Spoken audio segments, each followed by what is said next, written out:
Contract Deferred, getting paid until the day I die.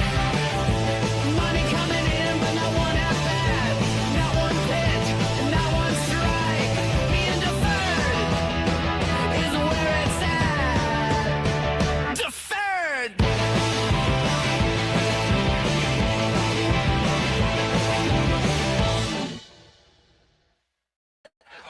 Good evening, everybody, and welcome to this week's edition of Podcast Name Deferred. I am your host, Stefan. With me is...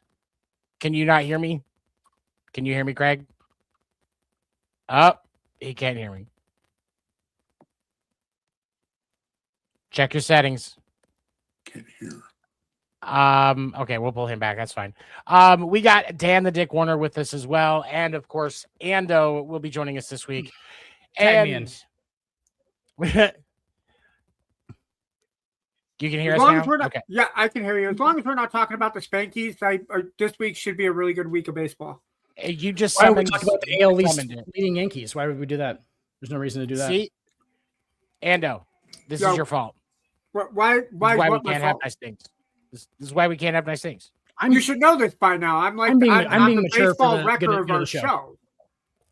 And I'm being mature for the good of the show. Now, thank you. I appreciate that. And of course, the sexiest man is Santa Ana. We got Craig. God bless you. He is our babysitter because we do need to be supervised. That's really why he's here. But he's also a terrific baseball writer. We just breaking news. The Mets have snapped their 12-game losing streak, beating the Minnesota Twins 3-2 today. But let's talk about that 12-game streak. Can you hear me? Can you hear us, Craig? Can you hear us? We'll pull him back so we can figure it out. It's okay. We've got 12 straight games for the third. Was it the third highest payroll in baseball? Third highest payroll, yeah. Between the Dodgers and the Yankees, yeah. I think they have a higher payroll than the Yankees. Yankees are not number two. Yeah, the Yankees are not number two. Yeah, I was gonna say they've got to be the second highest. It's either them or the Padres because I know the Padres are up there too. But they're up there in the top three. I know that for sure. And you have can you look that up for me? Yeah, rumors. At least he was already on it. He was already on it. Yeah, gotta be good for something, right? You're good for so many things, Ando. You're good for so many things. Can you hear us now, Craig? Including looking up stats. Can you hear us now? Okay, I'm back. He can't. Can you hear us now? I can hear you. Okay. Here we go. Gotta love technical issues. But we are. I can hear Tony. You can hear us. Yeah, okay. see. We are. I hear Endo. Let's dive into this. Let's dive into this losing streak. Craig, have you seen in your time a losing streak this bad? Can He can't hear you. Yeah, he can't hear you, Seven. Goodness. I can Dan, ask call me. Craig, you can hear me, right? Tag me in. I hear you. I hear Endo. I hear Dan. So yeah, that's weird. You can hear both of us. Seven's question to you is: have you ever seen a losing streak in baseball in your time watching and writing for baseball? Have you ever seen a losing streak as devastating as the Mets' 12-game losing streak? Keeping in mind the fact that the Mets have, according to Copilot, has the highest payroll in baseball of $352 million. That's hilarious. No, and it's absolutely delicious. That's great. 13 So games I is mean, a lot. Look at your Tony. Darn it. 13 games is a lot. Yep. tell the That's a Anna, lot tell of the- money. Hey, Craig, try backing out and coming back in again, bud. All That's right. what Tony's recommending. All right, we'll do. Okay. All right. Pull out, Craig. Pull out, Craig. All the way out, Craig. Don't leave it in. Don't even fucking risk it. Okay. He is. Yeah, he'll be right back with us. But there are rumors of there being a separation rift, if you will, between Juan Soto and Francisco Lindor. Is something like that going to have this much of an impact on the team? Dan, what do you think? Aren't they both Dominican? Shouldn't they be? Shouldn't they be brothers in arms? No, I think they're both Dominican. I think they're both Dominican guys. Can you hear me Lindor now, might Craig? be Venezuelan. No. Lindor might be Venezuelan, but there's a rift between them. That's one of the reported things I've seen is that they are not seeing eye to eye in the clubhouse. I can imagine Juan Soto not being the easiest guy to Soto get is along from with. the Dominican Republic, and Lindor's from Puerto Rico. Okay, thank you. Okay, so there is, I mean, but still, that's Shouldn't be not an too issue. much of a difference. I mean, a lot of the Latin guys in general tend to stick together at least to some extent. Well, now they're rich Latin guys. You know what I'm saying? Like now they're really rich Latin guys. So like, Right. how much different is their life now? It's probably super isolated. I mean, for real, like how many? You know, some of these guys like Lindor's been around for so long, right? Well, Lindor's got. Go ahead. Lindor is only hitting 226 right now, That's all right. and he has 19 strikeouts, while where Soto only has 6. So I'm wondering if some of the issue, because yes, he does have more hits and stuff like that, but Soto's also been out, so that's to be expected. But Right. he already has 19 strikeouts, and he's only hitting 226. So I'm wondering if something like that isn't part of the issue, because he's trying to get them to get their head out of their ass. Well, we're seeing a lot of these World Baseball Classic guys that are off to kind of shaky starts. Maybe that'll be an issue in the future with them playing. I don't know why that would be. Why would that be an issue though? Because like they used to play all year round. What's the? You know what I'm saying? Like what's the? Yeah, It's baseball. Like I'm pretty sure you guys can play every day. Like I understand the whole year is probably a bit much, but I mean you got to suck it up a little bit. I don't know why their timing would be off though. Why would their timing be off from playing in the World Baseball Classic? From like the pitchers not being as good as a whole, possibly. Or the pitchers are in better shape because they're playing meaningful baseball that early in the season rather than, oh, hey, these games don't matter. The pitchers are struggling too. The pitchers, I mean, outside of who we're going to talk about later, Jose Soriano, the pitchers are struggling too. Like I think that, I mean, Craig, you're muted. Can you hear me? Okay. Yeah, you're muted now, Craig. Wait, hold on. I got you. Wait. No, it's not letting me. There we go. Okay. How about now? There we go. You can hear us now, right? God. It's got We need to sing the national anthem now, Craig. My family. We just said sing the national anthem. There are a lot of, not all of them, because like Wilyer Abreu is one of the only Red Sox having a good season right now. But as a whole, a lot of the World Baseball Classic guys from all of the teams are underperforming. Like Cal Raleigh hasn't started performing. He did hit a home run today, though. So he's hitting what, 146 now? Hey, it's better than the 136 he was hitting last week. That's Yeah. fair. It's improvement. Cal Raleigh also didn't play in the World Baseball Classic. No, he played uh, until he got benched kidding. in the second to last game, but that still counts. Yeah. Yeah. He played the first few games. I think that having to get ramped up early kind of threw some of those guys off. But how many World Baseball Classic players did the Mets have? I don't think they were up there on the list. I don't think it was that many. I think it was like 8. I know the Royals were up there. I know the Red Sox were definitely up there. Mariners the had at Royals least had, like, 5. The Red Sox had, I think, 7. Hold on, there we go. I'm just gonna do this. Yeah, because I know the Mariners were Rowley, Rodriguez, Naylor, Rosarena. Yep. I mean, hell, just look at all the beefs that Cal Raleigh had during the World Baseball Classic. He had more beefs than he had hits. Oh, actually, what I just found out kind of amplified my theory. The Mets had 18 players in the World Baseball Classic. Oh, Jesus. Holy I moly! I didn't think that's the most. So then that bleeds this question. Should and Craig, I'll let you take this first because you haven't been able to hear shit all night. Should the league have a limit per team of how many players in the World Baseball Classic can go? Yes. Yes. What do you guys think? I don't. Is there why though, Craig? Why? Well, I think we're seeing the end result of the Classic is the Mets who got such a poor start.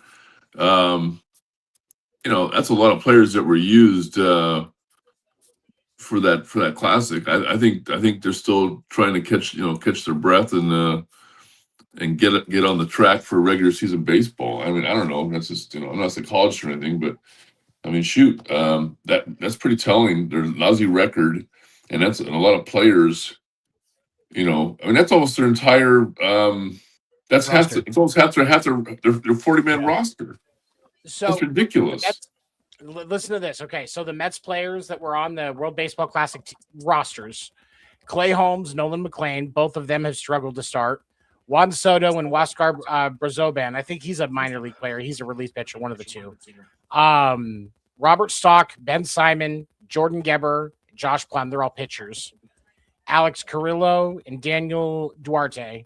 So Alex far we Carrillo have is a manager, though, isn't he? No, that's Carrillo. That's okay. Okay. All right. 1, 2, I'm thinking 3, Cora. My 4, bad. 5, Cora. 6, 7, 8, 9. Out of all the names I've gone through, which I think is only like 10 or 11, 9 of them so far were pitchers. And then you have Mark Vientos, MJ Melendez, Jared Young, Nick Morabito, Daviel Hurtado, Jose Ramos, Carlos Guzman, Jamdrick Cornelia. So I think that some of those guys, a couple of those guys sound like minor leaguers. Minor leaguers, yeah. So that's some a of lot those of are minor leaguers. MJ Melendez is a pro. Yeah, I think there's what 8, 9 pros in that list. Clay Holmes and Nolan McLean, Soto, Alvarez and and Melendez. Lindor had to be in the Baseball Classic, right? No, he didn't play in the Baseball Classic. Really? Vientos, Melendez. Polanco played in the World Baseball Classic. I think Jared Young and Jose Ramos, they're on the main roster. Carlos Guzman, I think they had 10 guys that were on the main roster. Well, then in that case, since there's so many minor leaguers, I'm going to use my one of 2 challenges tonight and retract what I just said. Okay, so we had 10. Let's say an estimate of around 10 major leaguers, 8 minor leaguers in the Mets system as a whole. Yep.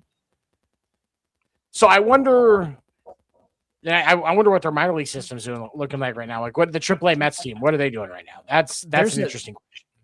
There's a clear correlation, though, regardless of how many there's a clear correlation across the league of guys who play in the World Baseball Classic and then struggle to start, with the possible exception of Juan Soto and Aaron Judge. Aaron Judge, for his standards, has gotten off to a slow start. Abreu is really one of the only Red Sox players going, and he was hot in the Classic, and he's maintained it pretty consistently. He's been in and out of the top 5 for batting average all season, and so I think that. But yeah, with the exception of a handful of guys, a very small handful of guys, they've been dragging ass. Does this, Dan, I'll let you have this one next. Does this amplify the thought that the Classic should be in the middle of the season? I don't think it should be in the middle of the season, though. I think it's nice. I think it's nice to have the off season tournament. Do you know what I'm saying? Just because it is every 3 years. If it was every year, it's a different story. But I think it's nice to have the off-season tournament just every 3 years, just to, kind of slap people in the face with Major League Baseball or whatever. But no, I don't think it should be moved to the year. I think that it's fine where it's at. Whatever the correlation may be, maybe just less guys maybe less guys playing it. But obviously, it's not detrimental completely. Like, it's not like, oh, I just hate giving the Mets a cop out on this. I hate giving the Mets a cop out for their. Like, I'm like, what? I'm sorry, Juan Soto. How much did you get paid in that bat? Like, I mean, Juan Soto, it's not Juan Soto. Juan Soto's hitting 355, so it's not like it's. But it's Lindor. I would say if it's anything, it's Lindor. I think Lindor's probably just knee deep and just poon outside of it. You know what I'm saying? Like, he's no longer concentrated on baseball at this point. Like, Lindor is just such a superstar, and he lives in New York. Like, he's probably just established there. He's doing nose nachos with the relief pitchers. You know what I'm saying? Like, they're going out. They're going out on a Saturday. Lindor's buying the drinks. We'll say that. I'm gonna challenge you there, Dan. Yes. I'm writing that one down too. I'm gonna challenge you there, Dan, because if I'm looking at the Mets batting stats right now, Juan Soto is hitting the best out of all the Mets at 353. Yeah. He's That's what I hitting the said. best. Yeah, he's hitting 355. Francisco Lindor is only hitting 226. Yeah, that's what he's saying, though. Oh, okay. I agree. That's what he's saying. I must have misheard the name. I think Lindor. I said Juan Soto. Yeah, I gave Juan Soto some shit at the beginning of it, and then I backtracked because I know Juan Soto's hitting 355. Juan Soto's going to be fine because Juan Soto's command of the strike zone is never going to leave. It doesn't matter how many nose nachos or fucking poon he's deep in. His command of the strike zone stays through the poon and through the nose nachos. And then I did take a look at the minor league for the Mets, their team out of Syracuse in AAA ball. They have a better record than the Mets at 12-10. Syracuse is playing better than the Mets.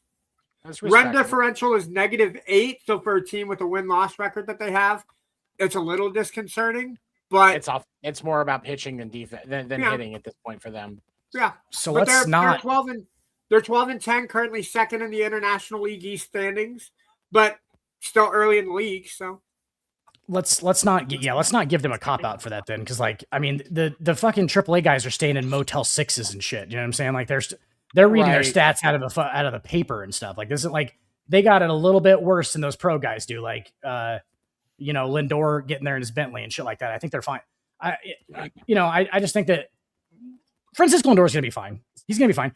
He's probably playing solid defense. He always does. Like, he's going to be fine. I don't think there's. It might just be us thinking that there's a correlation between I don't know, like, I'll have to look at the actual statistics of it. I think that there definitely is, but it's just weird. Hopefully they just get their shit together. You know what I'm saying? Like, you get paid a lot of money. You concentrate on the season. They'll be all right. This is the second year that Soto's been on the Mets, right? Because he signed that, 7-8 year deal last year, right? Yeah. Yep. Why are he signed we now 10 years, $750 million. Why are we just now talking about any beef or discombobulation between the two when we should have seen that last year? I mean, it took me and you a year to hate each other, Endo, on the show. So I hated you right away. I hated you right away. So that was right when Soto got there. He was like, "Fuck you, friend." Yeah, well, up yours, pal. Fuck you, Lindor. I'll screw you over with my $760 million. Yeah. Lindor has one error on the season in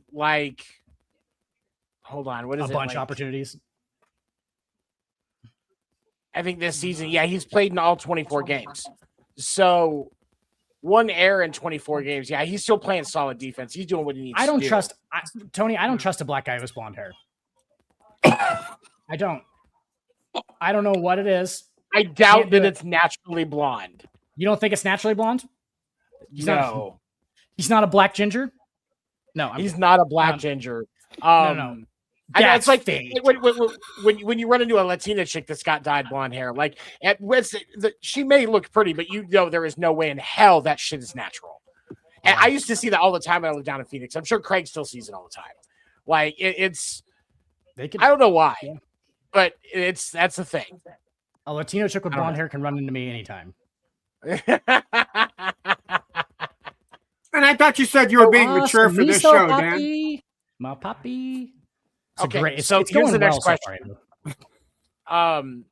Ando, a quick answer. I want to get your. I'm going to ask this to everybody. Do the Mets make the playoffs? What's your prediction if you had to guess? Oh God, no, not this right there. Not with this tough. First off, we're going to talk about the NL Central later, but you have 5 teams in the NL Central with winning records at this point. Now, granted, I don't think that's going to be sustainable the entire season. But my early indications say no. I'm not going to say that it's specifically Lindor and Juan Soto, but there's friction and beef in that clubhouse, and you're not going to make it to the playoffs when you got beef like that. Dan? No, I don't think they do. What's Ando, look it up for me real quick. What's 13 divided by 162? What percentage of their season did they just lose every spot of? Like, that's a pretty significant chunk. I think it's like 8%. 9%, something like that. Yeah. So like that's a whole big old chunk that they just threw down the shitter. 12.4. Even worse. They just lost 12.4% of their season. Well, hold on, because that's 162 divided by 13 because they were on the 12-game losing streak. So it'd be 162 divided by 12 brings it to that's just 13.5%. But that doesn't include the other 4 games that they lost beforehand. That's a big chunk of their 8 games. and 17. Yeah, they're 8 and 17 right now. So wait a second. How the fuck? We're not even gonna worry about the math on this because I don't know how fucking 13 is. It should be over 16. Should be 10%. Don't. Never mind. Yeah, we're in the range. Just. Yeah. All right, Yeah, Greg, but I was told when I signed my contract for this podcast, there'd be no math. Just, I got all the math questions, Craig. you signed a contract? oh yeah. Yeah, Craig gets paid for this, man. He gets paid. He gets paid in hot bags and bottles of sand. I pulled one of those old boy band contracts. He pays me to be on the show. Okay. It's some genius on my part. Like really, The royalties. That's what keeps the lights on. Is really what Craig does. That's Okay. He owns my likeness and my voice too. From Yeah, Craig's from Craig's It- 1979 pop hit "Suck Me Beautiful." Yeah, Who's Well, been no, what watching I've done American Pie is- recently, Dan? I have a side business now. I trained in AI voice with using Craig's voice throughout the entire life of the podcast. And so now I just submit deals where AI reads romance novels using Craig's voice. And I get paid baller money just making money off of Craig's voice because it's just so deep and sexy. Like, Meanwhile, Craig gets talked to in the streets of San Francisco. You're that guy from the audiobook. And Craig goes, I have no idea what you're talking about. yeah. How's he that? just Instead of walks all- like, "Ah!" Instead of OnlyFans, it's only voices. Yeah. Craig's What is up, Brandon? Craig's just like his. Craig goes, go ahead, Dan. Craig's like his tumescent member. There's the girls in San Francisco. Now there's a flood in San Francisco because every time Craig opens his mouth, somebody recognizes his voice. He ran his fingers. He ran his fingers down the middle of the small of her back. Oh my God! Yes, Craig. Yep. What is up, Brandon? Brandon is the host of Sports Nuts Podcast. I do that every other Wednesday. Those guys are amazing. Make sure you go check it out. Hey, Brandon, I'll be on welcome. that show next week on Wednesday, 7:30 p.m. Eastern. 7:35 p.m. Eastern. Sorry. So definitely check it out. Those guys are so fun. They know what they're talking about. Also, Brandon is a really solid name. I like that name, Brandon. It's It's a very it's solid usually name. it's usually a name for douchebags, but he definitely breaks Wait a that second. mold. Isn't that your name? What? Brandon? No. God, no. That's not my name. And All right, so I here's the thing that I would say. If you're a betting man and you want a way to make a bunch of money that with low risk, high reward, go into your sportsbook app, bet responsibly, of course, and right now put $10 on the Mets to make the postseason as a wild card. Don't be stupid and bet win the division. As a wild card, the Mets will make the postseason. You're probably got like 20,000 odds, so you can put $10 in and pay for your next vacation. well, here's the thing. With that roster, their odds aren't going to be the best because everyone's going to be holding out that like, oh, they're just going to jam a bunch of money into it and they'll be there in the end. You know what I'm saying? Like, so their odds probably aren't great. Like the Reds to win the NL is probably like plus a couple of thousand, and that's doable. You know what I'm saying? Like, I think that's more doable than the Mets making the playoffs. But I mean, your teams right now, even like at the start of the season, even your best teams, there was still like there was a few that were like 300 and 400 and stuff like that. But most of your middle of the road teams is like 1 to 2,000, and the more long shot you get, like the Chicago White Sox, I think they started the season at plus 18,000. So, Would anybody like to take a bet on what the Dodgers are to make the playoffs? minus 350, knowing I have a book right here from MLB.com that says minus 10,000. Oh, jeez. So that means they are minus. You bet $10, and what does that mean? You bet $10. So if you bet $100, you will literally win a penny. Yeah, it's less than it's like percentages of the thing. Like you'd have to bet $1,000 to win like 10. Like it's bad. Yeah. Realistically, for a sports because you probably couldn't actually put a bet on that. Because I think the bet for them to take it has to be at least minus 10,000 for most sports books. So realistically, you probably can't even put money right now on the Dodgers making the playoffs. And you would hope nobody is, because I mean, ridiculous. The next you would make more money putting it into a savings account for that time frame. Absolutely, and just letting it rack up. But the next lowest odds are the Yankees at negative 400. So you would bet basically, you would bet fucking 100 to win what? $4. $40. 40, yeah. 400. Yeah. No, anyway, it doesn't matter. 40. Yeah, 40, yeah. Right. So, and then the Mariners, Ando, are third at negative 250, which might be the best. Might be the best. Let's do Mariners to not make the playoffs, and that's probably my bet. Yeah, they're but then not playing after that, it starts to right whitewash. Now. After that, it basically starts to wash so the Mets are negative 170, dude, to make the play. Like they're the sixth highest odds to not. Yeah. So like, so wait, they were giving the Mariners no chance to make the playoffs and minus no 170. Yeah. Minus 170 to make it, or minus 170 to miss? Minus 170 to make it. 2026 to make postseason. Yeah. So yeah. So what's the how opposite is that of not at least plus 1,000? It probably is now. That's what this might be before the 13-game losing streak. Honestly, I might not have my update. That's I mean that's I would want to know how up to date that is, because that just doesn't make any sense. But and also which sport book are they using? Because Caesars could have different odds than DraftKings or whatever. So okay, all right. So outside of getting their offense going, is there anything else the Mets should be doing to fix and try to right this ship so that they can make the playoffs? I would say play easier teams, but I mean, what they got swept by the Cubs, got swept by the Athletics, got swept by the Dodgers. Yeah, I mean, rough patch of the schedule to start the season. If it were my team and my team's played pretty crappy ball, I would say it's too early to panic. I mean, baseball, every game matters, but it's too early to panic. You have a couple get right games coming up against the Twins. You won your game today. You don't go crazy just because you're losing 66% of your games to start the season. If I was the Mets at press conferences, I'd open with how the Knicks are doing. Just remember, we're not the New York Jets. We're the New York Mets. It's real close. Yeah. Oh, that is real similar. That is great. Yeah. That is great. Fun fact for you guys. The Mets are in trouble. But on these playoff odds, just a real quick one.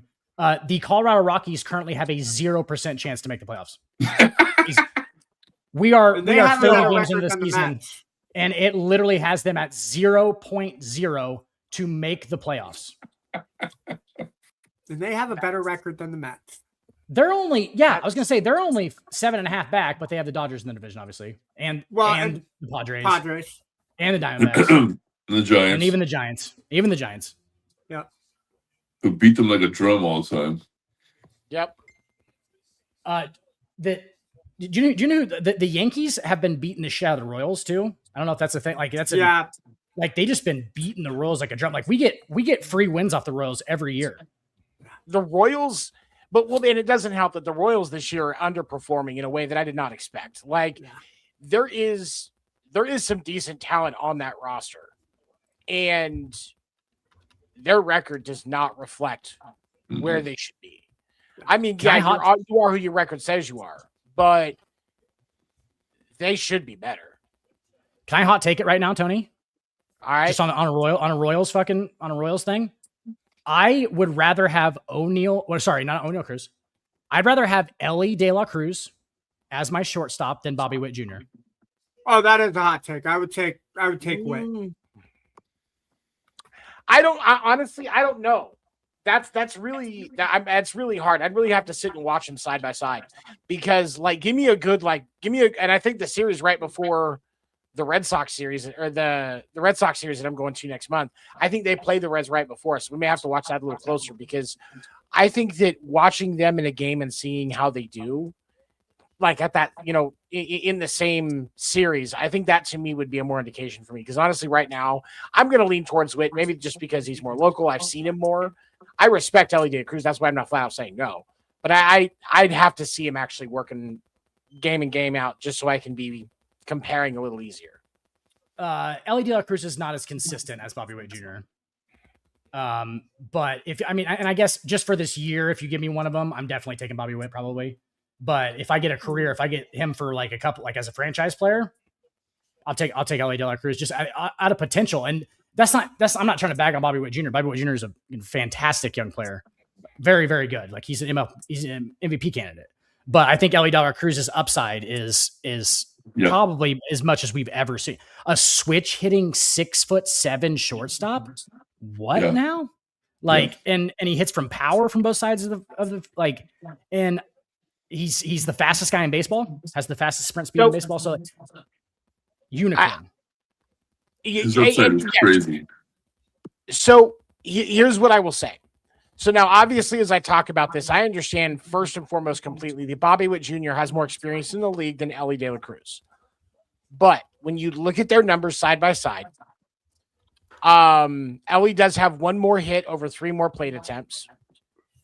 He has 8 home runs to Bobby Witt Jr.'s none. Bobby Witt Jr. is a contact hitter anyway.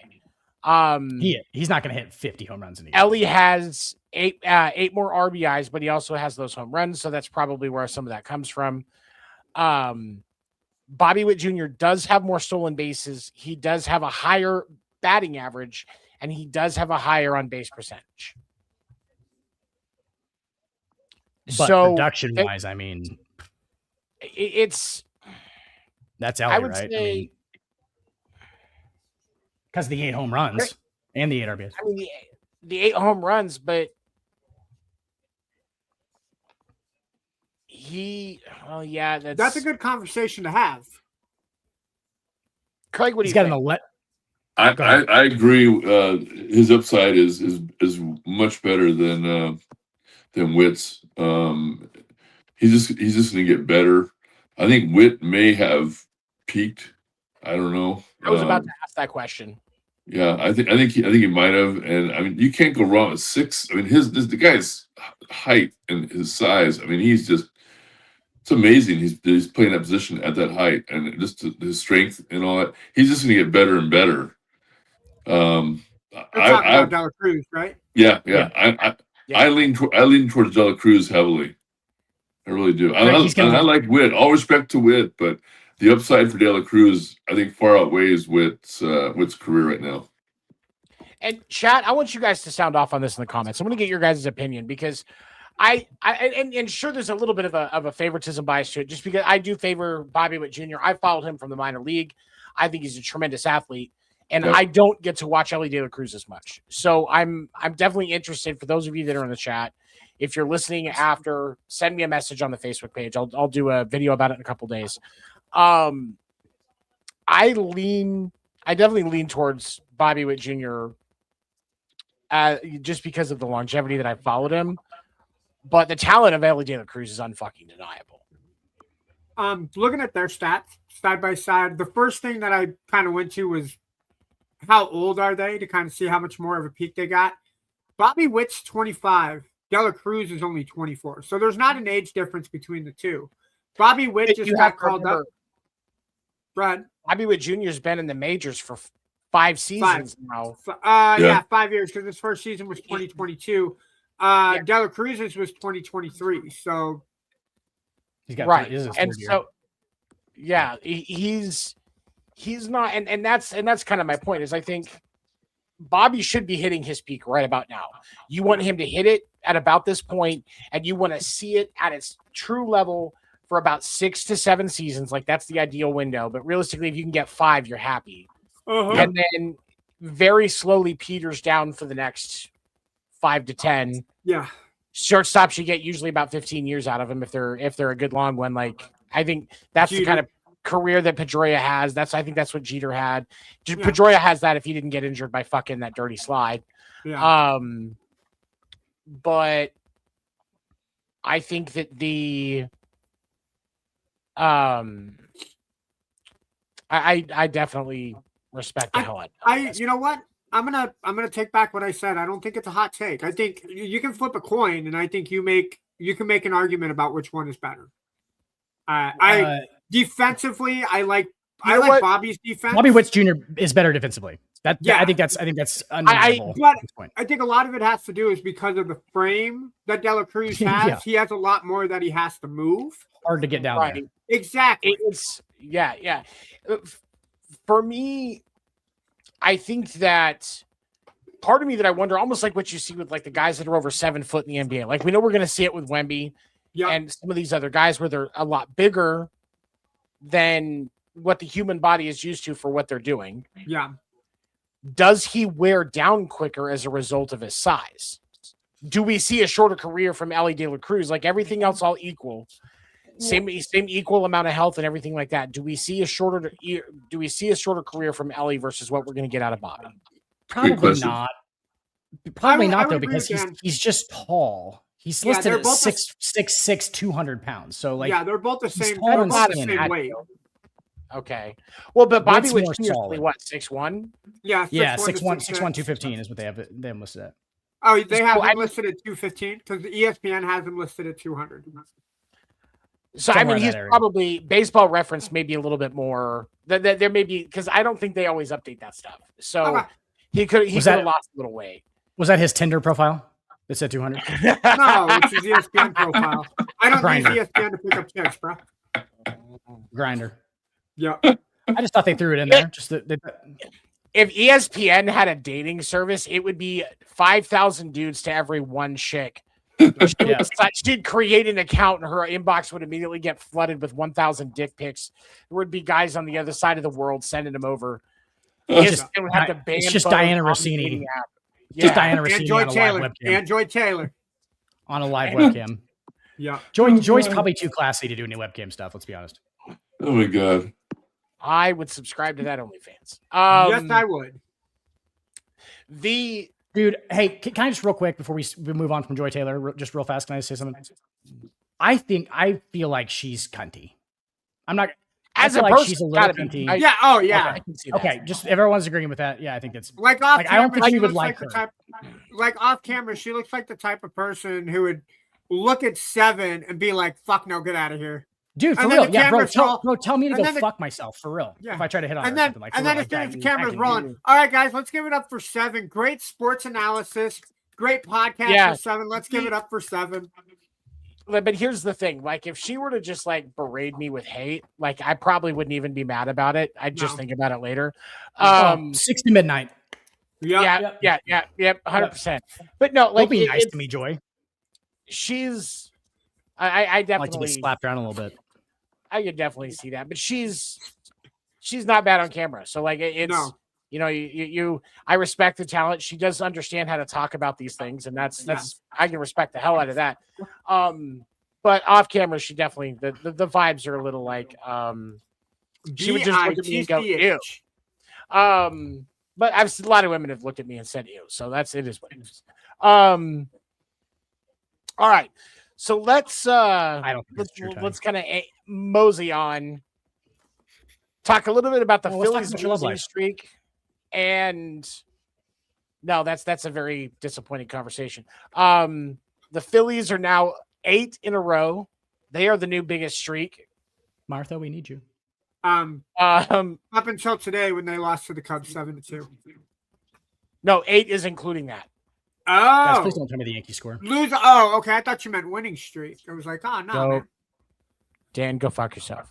No, for real. I didn't. I honestly haven't watched the game yet, so please don't tell me. But did they win? Did they beat the Red Sox? No, They did. no, they did not. Oh, it is. Yeah. Wait, yeah. they didn't play today. Don't watch the game. They didn't play today. Yeah. they There did. was nothing to see today. No, there was Yeah, an off game. It was an off day. It was canceled. It was canceled. The game Yeah. did not happen. Oh, Yeah. Yeah. Yeah, because Boston's a terrible city. Somebody And they just can't took a big old. Somebody took a big old shit at Fenway Park, and they had to cancel the game. and just Yeah. there's a certain Like kind of raining those inwards. ozone warnings. They have to have certain smell warnings at Fenway, and unfortunately, the smell warning was just too high of a level, so they couldn't have the game.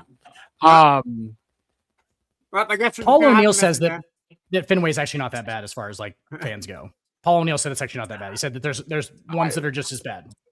Right, I mean, there's just drunk fans in every stadium. Honestly, I doubt Fenway is that bad. Now, I will say that I've talked to people in Boston that have said don't sit out in the bleachers, out in the outfield, like out in right field, because that's where the college kids go to get the $7 tickets or whatever, when the super cheap tickets are right so there. they're just hammered. And so they're all, and there's a bar right back there, so they're all drunk and God. drunk college kids They're that fucking- are cutting loose. Hey! And so that's where the N-word comes from. I Most of the fucking time wish it's we not. still had Noma.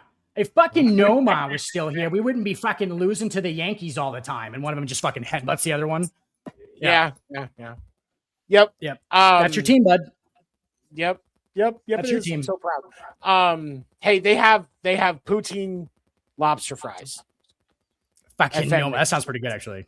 Actually, I'm a huge seafood guy. They were showing some of the food from yesterday, and I was like, oh, all right. Yeah. All right, Boston. And they had a dude walking around with chowder. It said chowder on the thing, and he was selling it in the stadium. Dude, you And I don't was know like, that? that's Dude, yeah, they have. Seattle- well, yeah, I mean, I figured. Really a vat. It's a vat that he wears on his back that's full of it, and he walks around with bowls. You want a bowl of chowder? Yeah. Just Dude, Bill's yeah, is fucking Seattle, delicious. Seattle does it too. Seattle It's got has hair in a, it. Seattle There's a has little a bit of beer chowder in company there. called Ivers Clam Chowder up in Seattle, and like 7 or 8 blocks from the ballpark is a restaurant for Ivers Clam Chowder. Yeah, it's chowder is popular, especially in the colder months of baseball. I like clam chowder, and I eat the Campbell's one out of the can. Yeah. So yeah. I Honestly, I would think it was awesome. First time I go to Boston, I will not leave without trying actual good chowder because I want to see how it compares. Because all I've ever gotten was the shit in the can. So Oh yeah, and at a restaurant where they make you wear like yellow galoshes yep. inside, yeah, like that's where you need to get the clam chowder at. Yeah, where you can smell the clams that are coming out of the you can water. smell clams when you walk into a seafood restaurant. Walk right back. Walk out. Never, Walk out. Yeah. never Greg, smell seafood Greg, when I you was walk going into to a say, does seafood San Francisco restaurant. have chowder? Do the Giants have chowder? Do we at their have ballpark? chowder? Do you have? Of Yeah, course. we do. Okay. It's honestly, chowder is like Boston gets a bunch of credit for it, but it's truly just a coastal thing in general. Yeah. It's like you can go up and down the East Coast and get good chowder. You can go up And down West the Coast too. Yeah. West Coast. Go- Tony, when you come out to the West Coast, we're going to take you to Joyce and I'll take you to Sam's Chowder House. Oh. Need bro, to I say saw- more. I saw your Facebook. post about that. You did. Yeah, that's legit. Yeah. It's I legit. bet it looks really good. It looked really good. When we were in California, when Amber and I went to California, we almost ended up going to Bubba Gump's on the pier, but it was like an hour wait. And I was like, I want to eat. I want to go home.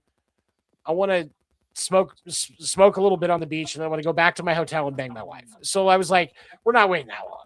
And we ended up hitting a little cafe that was on the boardwalk there over by Venice, and that was a much better choice. It's a Because good that thing you shit- saved I some went- time banging your wife. That sounds so romantic. I went to the Like, Hard I Rock. didn't That was say on that the out loud, but that was in my head. I'm like, I'm not waiting that long. And Craig, Martha got the fucking best 100 seconds that she's ever. You are giving It me was- it might be like a combination of all 3 rounds. Might have been Yeah. might have been total. That's foreplay and everything is 100 seconds. Oh, God. Hey, but that I 100, actually heard- That 100 seconds got him in the playing game, okay? He got to play in the middle. He got to play in the middle because of that 100 seconds, just saying. Bro, I mean, that's God. like apparently, not to get too far off subject, but apparently that's the average for men to last is 2.5 minutes, which is more than 100 seconds. But it's swear to God, Really? 150 seconds is all it is. 2.5 to 3 minutes that's is sad. average. That's sad. 3 minutes is only 180 seconds. That's sad. 2.5 to 3 minutes. I've even kicked it in a third gear at that point. Like, so I think they're talking just intercourse to completion. Right. I know. I'm not talking that's about all everything that goes involved, but like, still, that's bad. It's not great. I can do more than that with my little Vienna sausage. I mean, you guys need to step it up. That's sad. Dead puppies. No, I'm just kidding. Right? Yeah. Got it. We got to step it up, fellas. We got to be better for these women. They deserve better. All right. And then the Braves have also continued like 8-2 in their last 10. Like, just really quick, I'm pretty sure they have the best record in baseball right now. They do. They do, yeah. 17-8. Closest one to them would be the Yankees at 15-9. So no, I lied. I'm sorry. The Cincinnati Reds are at 16-9. Wait, they we would have actually been 17-9 had they won their game today, but the Reds did lose. Wade, we actually talked about the Braves two weeks ago. Just talking about how their roster's fucking loaded. I mean, they're always kind of loaded though, and then they just have weird years where a bunch of guys get injured. Ronald Acuna looks like a green screen when he plays, which I love. But like, he's such a stud though. He's such a stud. Yeah. But yeah, we talked about the Braves in that roster. We did skip a week last week because Tony went rogue and corporated up. It's fine. He's changed his mind. Yeah, he did. We'll talk about that we later. need to have an intervention after this show's over. I'm gonna mute. I'm just gonna mute both of them. Give us some peace and fucking quiet. All right. So next, you guys are assholes. Says the guy who spent 30 minutes yelling at everybody last week. Go fuck yourself, Ando. No, you know what? I'm going to get on Dan's bandwagon here and talk about corporate America. Fucking corporate America. Hey, thanks, Ando. God. You're welcome. I got your back. I'm trying to spread awareness. I'm going to call the fucking temp agency and get some new interns. That's what we're going to do. Hey, this is what happens when everything's about profit, guys. When everything turns into profit for everyone and capitalism really rears its ugly head, this is what happens. There's friendships torn apart. There's years of work on a show. There's new theme songs. Theme songs are created. What the hell, man? I have a goddamn emoji guy at the beginning of the show. Me too. Where was he at? Yeah, I was ready to go. I actually waited in the studio the entire show. I waited in the studio the entire show. Couldn't see any of it. Where was that when I finally got my seat to the show, man? You're both fired. Okay, so Jeff Passan tweeted something earlier today. Jose Soriano's remarkable start continues with 5 more scoreless innings. Soriano by the numbers this season with MLB ranks.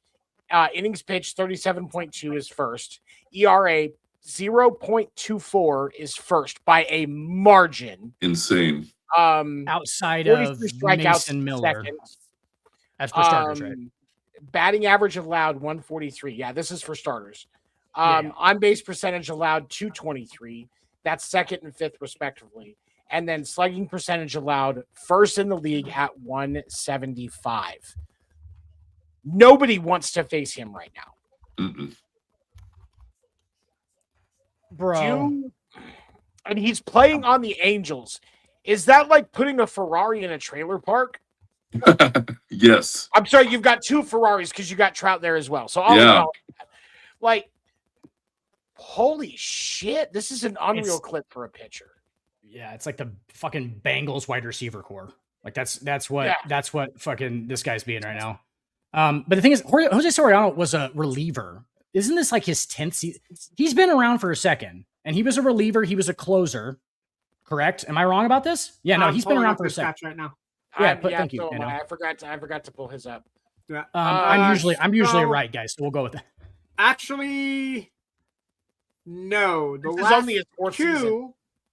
last 2 seasons, he's played in 22 games in 2024, played in 31 games in 2025. So he was a starter. And he was a starter. in 2023. He's been a starter for the last 2 years. Yeah, Okay. in 2023, he pitched in 38 games but did not start any. That tells you how much I give him. Yeah, he was a reliever his first season, and since then he's been a starter. And Yeah. last year he came out of the bullpen in 2024 he came out of the bullpen in 2 of them. But outside of that, he's been a starter since the start of the 24 season. I'm going to slow down the show real quick and ask an obvious question as I bring it to a grinding close. Has he picked up a new pitch in the off season? What's going on here with him? That's a really good question, Craig. I think he's always had really good stuff, though. That's the thing. He's always had really good stuff, and you're probably right. There was a change. I'm actually just looking through the stories to see if they'll tell us something about a move or something that he did. But he's always had really good stuff, though, is the thing. I also want to pat myself on the back for not accusing him of steroids. I mean, bro, now you got me on it. Now you got me on it, though. Now he's Dude, he does. No. Bro, he does look bigger, though. That's not. He does look a little bigger, but we'll glance over it. Yeah. I'm gonna look. Wait, umpire. So, Craig, if you're playing Major League Baseball, though, you got to be going to that fucking HGH, though. You're not the steroid. Don't go with the testosterone. You want to go with the bonds. The bonds, good, healthy HGH, like they give you when you get cancer. Okay, good, healthy human growth hormone, where everything on you gets bigger. Like, I'm not talking about just your muscles. Your head gets wider. Like, your balls are probably way bigger. Like, your feet just get wider, and like everything just gets bigger. Like, Barry Bonds literally looked like you took a picture of him and put it into a photo editor and spread it apart. So like this and like stretched it apart. Like his head was bigger. Or You expanded the screen on a computer where you want to make the screen bigger. Craig saw it firsthand every day. He knows what I'm talking about. Like, that's that good stuff, Craig. I bet Barry Bonds was quicker to the ball than he ever been to before. I bet he's so quick to the ball. That swing was just, and it was just so powerful. I found something. So listen to this. Okay. The most noticeable change isn't a brand new pitch, but rather a complete overhaul of his pitch sequence and usage. So he's pitching, not throwing. Right. So yeah, it's like he's using a lot more fastballs. He has reduced the amount of sinkers he uses. And he's using a more vertical attack, like throwing the four-seamer up, the curveball splitter down, and creating a much more of a vertical tunnel, making it harder for hitters to sit on the low sinker. So excellent. So he got coached. He's just coached this offseason. That's coaching. That's coaching. That's learning how to pitch instead of just being a ball thrower. And pardon us while we get into some real nerdy shit real fast. Okay. Jose Soriano has a great fucking fastball, 98, 99. Okay. That's not enough anymore. It's not enough. You have to have a nasty second pitch, and then you have to be able to go to something kind of like to throw them off in the middle there, which is usually a changeup for most guys, right? Yeah. But Jose Soriano's fastball has always been nasty, and he's just figuring out how to pitch. He doesn't just throw anymore. He's locating better, yeah. Bro, this is a bad comparison, Tony, but you know what I'm talking about. MLB 9 innings, the video game, okay? I will pitch on MLB 9 innings and use slider and stuff like that because I'm literally trying to learn how to pitch. Like, I'm like trying to learn it. And I think the game is pretty responsive to it. Like, if I throw a bad pitch, they hit it or whatever, right? And I'm like, I'm trying to learn how to pitch. Dude, that is the hardest. It's so hard, dude. It's so hard. Like, I don't know where to go. Yeah, that's how Craig and I met, was through the MLB 9 innings. Yep. Oh, that's awesome. Craig, so I can literally be on MLB 9 innings and I can locate the pitch wherever I want to fucking locate the pitch, essentially, right? Most of the time. And that on command, and I still can't pitch. I can put my pitchers throw 106 mile an hour fastballs, four seamers, not a joke, 106 miles an hour. And I can't not give up a hit on the game. And my fucking pitchers are ridiculous. And that's how hard pitching is. Yep. Right. My ace is Altiante, and probably the worst pitcher. Dude, you got lucky and pulled that fucking legend card of your actual team. Craig, did you see that? He pulls a fucking legend card of his own actual team, which is nice. Madness. Yeah. Madness. You have to play that for that has to be like a long time. Like, I feel like not a long time, but like that's lucky. I pulled the signature Marichal card. So I had a legend Marichal, and the signature one replaces the legend in my little rotation. So Really? do you guys do like I do and take the signature guys? Like if you have two signature guys that you don't like, do you take them into the club store and just get rid of them and try and get Yes. another guy? Oh Yeah. yeah, Dude, I got- that's Yeah. what you're That's how I supposed got to- married. That's how I got married show. Yes, that's how you got it. Okay, yeah. Yeah. I do that shit all the time. I feel like an idiot sometimes because I'm like, but I got Hector Neris for the Astros on my Astros team. I got Hector Neris as my first signature player. I was like, yep, getting rid of him. Let's just go ahead and throw him in. Hector Neris, huh? Oh, great. I was like, cool. I'm sitting on. There's a Stig event that starts on the 26th for a team Sig, and I'm sitting on 2 diamond grade increases because I'm either going to be upgrading anybody up there. because I'm sitting. I have a Xander Bogaerts sitting in my reserve. Nice. But I'm going to see what I get out of that one and see if I want to trade him in or put them both in. And because the Xander Bogaerts is like his 2016 year, so it's really not his best year or something like that. It's like not one of his good seasons that I want to keep. So I'm not really sold on doing it. But if I really like the other card and I want to, I can go ahead and put them both up to Black Diamond if I want. I have the supplies to do it now. I have two questions, Tony. I've seen your team, Tony. Your team's fucking sick. I've seen your team. Craig, what is your overall what is your Giants overall team? Overall? Yours is like a what, 126, 127? Yeah, Fucking I'm up. sitting at 126 point something. And to anybody from Com2 US that's I was gonna say, listening, this you're segment brought welcome. to you by MLB You're 9 welcome. Innings. If you want to welcome. if you want to throw any grade increases our way, Yeah. we can give you our usernames after, and if you want to throw any just gifts our way or any memorabilia or anything like that, we are here at Podcast Name Deferred for you guys at Com2Us, and also use the code Podcast Name Deferred. Oh no, I'm just kidding. PND, keep it short and sweet. Code PND. It'll be PND PND. 2026 for Hashtag one PND free for, normal pack. That's all it's going to be is just one real. We need to cut this now, and I'm gonna send it to fucking. There's a Com2 US Facebook page. And I'm gonna send it to them, and bro, we're actually they're gonna start sending us grade increases. We're like, what? And I have about 10 points on my team in the last week. They just give me whoever I want. I just ask for them, and they just give it to it. Like I just keep talking about them. I guess I don't know. So It's a bunch of Japanese guys. They don't know who we are. They have a stream that they're like that's from them that a guy hosts on Monday nights, or if like you watch it, you can get codes for packs and shit. But he tells them what players to send him for what he's going to cover that week. So he has this stacked team because they're giving him exactly what he wants.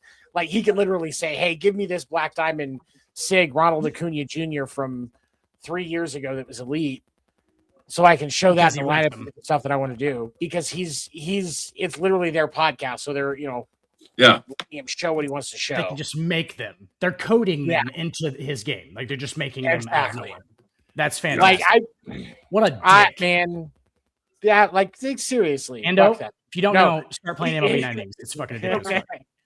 It's really good. It's like a card. It's like a card game and it's a baseball game. It's fantastic. No, I play WWE Super Cards. That's my card game. So you know what I'm talking about. It's basically like that, but like I used to play NBA Super Cards, and then they shut the game down, so I just went to WWE because it's by 2K.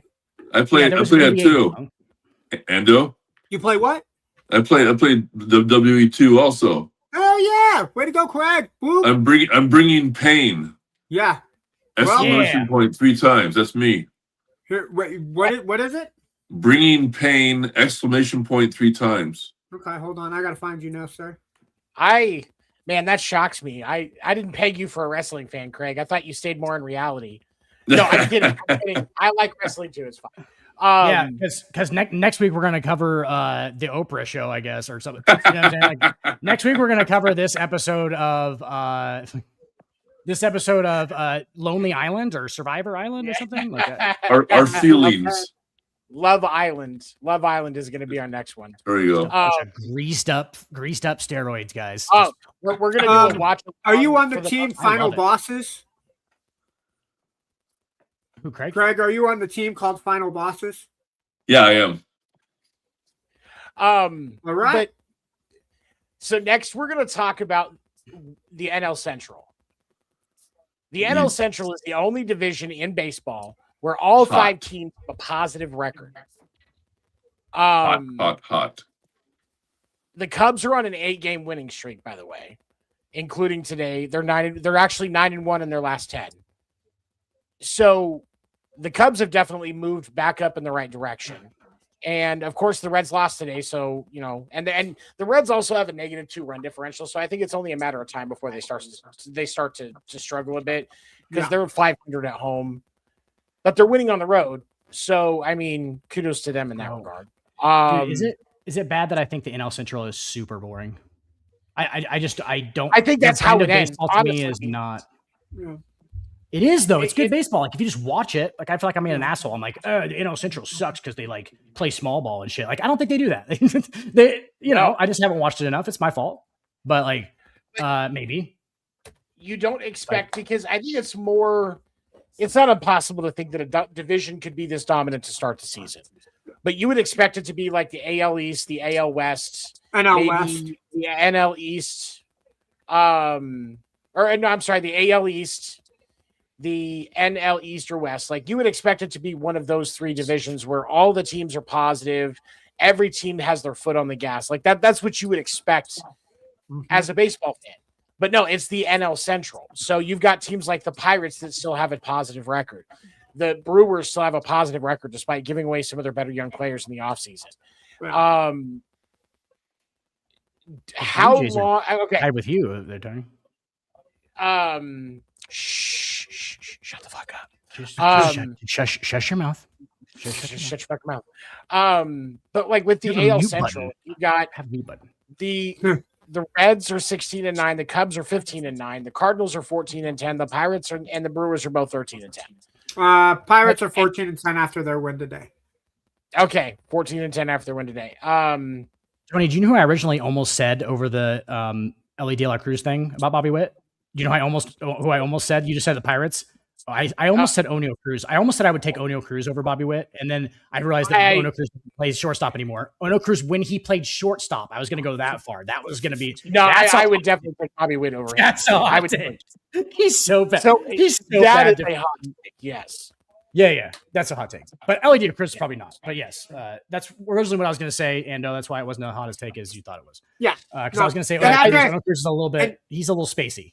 Yeah, no, but after I did my research, I really don't think it's a hot take. I think that's like you see the talent in the even I would say it's like choosing between Joe Burrow and Justin Herbert about which quarterback you would take if you had. No, that's not fair because that's very clearly Joe Burrow.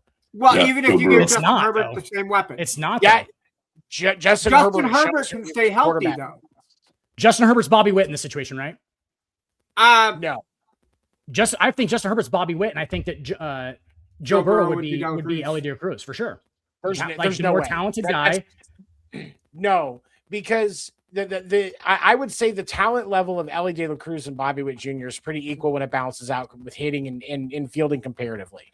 Like I would say Ellie's probably a slightly better hitter, and Bobby Witt is definitely better on defense. Yeah. So, but when you actually get Joe Burrow into the playoffs, he wins games. Yeah.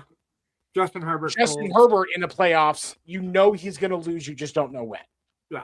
And so I don't think it's in the wild card. It's in the wild card. You know he's going to lose in the wild card. I feel like we're taking this a little bit into a different realm of like skill though, right? Because we're talking about clutch. We're talking about I'm talking kind of about the screws here as far as like what we want in a baseball player. Do you know what I'm saying? Like what you want in a shortstop on an everyday basis, regardless of what they've done in the playoffs. Because we don't know anything about Bobby Witt or Ellie De La Cruz in the playoffs because they haven't had enough time to even really do it. Like 24 and 25, right? Okay. We don't know anything about them in the playoffs like that. You're taking it to a different realm that I don't think it needs to go to because we have no playoff proof for either one of them, essentially, correct? Well, I'm just talking about like who you would want as your starting. I think they're two of the top three shortstops in baseball. I would agree. Absolutely. Yes. I absolutely agree with that. I feel like I might be missing a shortstop probably, but you know what I'm saying? 4 or 5. Top 4. I would say they're no, honestly, I would say they're 2 of the top 3 shortstops in baseball. Yes. That is, I think, very, very fair. Wait, Jose Caballero. Hang on, Tony. Jose Caballero is a top 5 short. I'm just kidding. No. I was going to say, when did Adam Sandler fucking come into this? That sounds like a name Adam Sandler would make up in like a movie that he makes. Jose Caballero is our shortstop. Is he a Boston Red Sox shortstop? I'm sorry, 7. No, he's not. No, that's Okay. not. Yankees. He's a Yankee, and then Volpe is too. Okay. Fuck Volpe. Yeah. Volpe's on his way back. He just fuck had a rehab Volpe start. for sure. Get him out of New. I don't like Volpe at all. Yeah, I want him back on your roster. I need him as your starting everyday You need shortstop. him. You need him to be striking out. You need him to be taking fucking Garrett Whitlock strikeout. You need him to be whiffing at everything, dude. He's so like I don't mean to touch the other guy. He almost won Rookie of the Year. Like, dude, he was like the first Yankees and then rookie to he's go been dog shit since. Oh my god! It's like, what are we swinging at? And like, dude, it looks like my swing when I was in Little League. Like he drops the bat down. Like it's like a whole like drop the bat and then come through. And I'm like, dude, that's gonna be you're late on everything. Like he just doesn't change it. And he doesn't change. Yeah, and he just strikes out all the time. Bat plane's on with the ball. The bat, the plane of the bat is all the way through the strike zone, and he still would miss the ball. And I'm like, what in the fuck is going on? Because he's so late on it. He's so late on everything. It was already in the fucking catcher mitt. Like that, it's bad. Sorry, I didn't mean to talk shit on Anthony Volpe there. I got a little passionate. I'm sorry, I got a little passionate. You're right. I get passionate about my Yankees, Ando. So, if we had to make a prediction right now, Frank, I'll let you go first. Who are you taking to win the NL Central right now? Oh boy, I like the Cubs. Dan? They're young. Such a roulette question he asked us, Craig. Like, oh, which one of these fucking teams that all have the same record is going to win? Oh, they're going to beat the shit out of each other all year, and then they're all going to have the same record at the end. It's going to be like they're all going to be like 88 and 84. Like they're like the one that wins will be like 89 and 83, and we'll be like, oh, this is great. Thanks, guys, for all the great baseball that you showed me. 89 and 73. Beat the shit out of, like nobody could separate themselves at all. They all just beat the shit out of each other. And, did you just correct my math? And did I do the math? I did because if you go 89 and 73, you're 172. So you need to be. It'd be like 83 and 79. So 83 and 79. Okay. Yes, mathematician. That's what I said, Craig. No, I got sense. your math right here. I got your math right here. Yep. So 83 and 79. It's 4 games over 500. Yep. Correct. Yep. Okay. I'm with Craig. I like the Cubs. I'm a closet fan of the Cubs. I really want the Cubs to make it to the playoffs every year. I don't know why. My heart kind of says Pittsburgh, I think, will make a surprise appearance in the playoffs. I think it'll be between one of those two teams at the end of the season. I think if you got the best pitcher in baseball or one of the top 3 pitchers in baseball, you have a chance to make the playoffs. I wish that was the case with Felix Hernandez in Seattle in the entire 2010s. But, the Pittsburgh Pirates run their organization better than the fucking Seattle Mariners. So, no, they don't. What was Felix Hernandez the king of? Strikeouts? King K's court? King Felix's K's? Come on. Yeah. We're the kings of not making it to the World Series. But let's see. Red Sox have won a World Series. Giants have won a World Series. Yankees have won 27 World Series. Fuck you all. Andy, I like where you went with it before that, though. You said Pittsburgh winning the NL Central. I like that pick. It is kind of roulette. All right. But if I have to take somebody, I'm going with Suggs. I'm going with Ando. And I'm going Pirates not even because of Paul Skeens, by the way. Everyone's going to be Paul Skeens. They have a guy named Bubba Chandler who throws like 104 miles an hour. Dude, he's so nasty too. Like they have another starter who's he's got to get. So, and then you have O'Neal Cruz, who I almost picked over Bobby Witt. But he. You also have the Connor kid. The Connor kid who's just coming up. Connor Griffin. They have they still have God damn it, why can't I think of his name right now? The lefty, the white guy, the lefty that's been there for like 10 years. Brian Reynolds. Reynolds is still there. And they also have Key Brian Hayes, if I remember correctly. Key Brian Hayes hits clean up for them. Marcelo Zuna hits in the 5 slot for them now. So Marcelo Zuna, old pro, that guy can fucking hit the cover. And he's only hitting 178 to start the year, so he's maybe not. Yeah, he got some shit. But dude, with swag like with swag like Sel Ozuna has, bud. Like swag like Marcel Ozuna has. Like that guy walks in and just ice. He's got the chains on, and he's gonna hit a baseball 400 feet. You just know it. Even if he strikes out 4 times in his head, he still hit it 400 feet. So that's a good start for baseball because you got to be there. Yeah, you got to be getting up next time. I'm with Craig. I like the Cubs. You're a PCA that fan, though. roster was built. I am a PCA fan, but I like. There's a lot of players on that team I like though, because like I'm a PCA fan. I'm a Nico Horner fan. I think he's definitely one of the top 5 shortstops in the league. I'll switch it on you, Tony. Ono Cruz. I'll take Ono Cruz over PCA right now as a center fielder. You are out of your fucking mind. Nope. All right, that's it. If I get him for 5 years, I'm instituting drug tests, bro. Hey, Ando. This guy over here in the corner 3 years ago said on a podcast, I'm not joking, this is a real quote, maybe the Yankees should think about benching Aaron Judge. He said it on it, and he meant it. I was looking into his, and he meant it. Yeah. It was great, possibly one of the based on greatest how players. he was playing at the time. It was an accurate dissemination of events. It kind of was. I'm an advocate for hating the Yankees. You just jumped the gun. I would not bench Aaron Judge. May not like him as a person. I may not like him as a baseball player, but his stats prove he is a power contact hitter. Tell you what, I will take O'Neal Cruz at the plate over PCA. O'Neal Cruz is hitting 286. He can still hit, but outfielder wise, I PCA all day. Yeah, correct. I agree with that take. He's much better defensively. I agree with that take 100%. I agree with you. But you know me, Tony. Chicks dig the long ball, bud. I'm all about hitting homers.